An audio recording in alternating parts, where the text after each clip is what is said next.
الله أكبر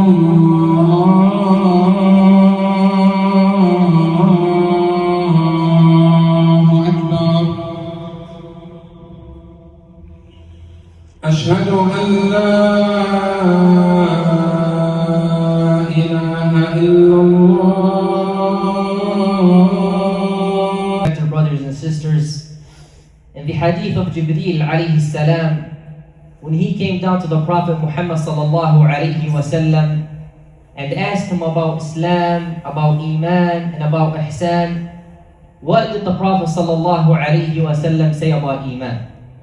He said that Iman is to believe in Allah, His angels, His books, His messengers, the final day, and in fate, qadar, both in its good and in its evil aspects.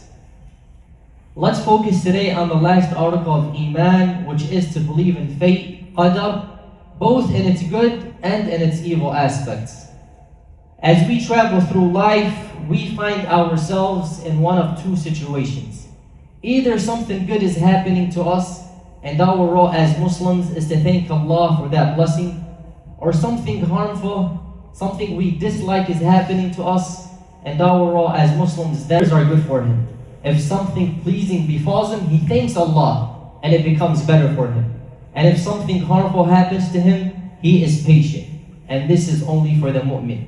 قال رسول الله صلى الله عليه وسلم عجبا لأمر المؤمن إن أمره كله له خير وليس ذلك لأحد إلا للمؤمن إن أصابته سراء شكر فكانت خيرا له وإن أصابته ضراء صبر فكانت خيرا له.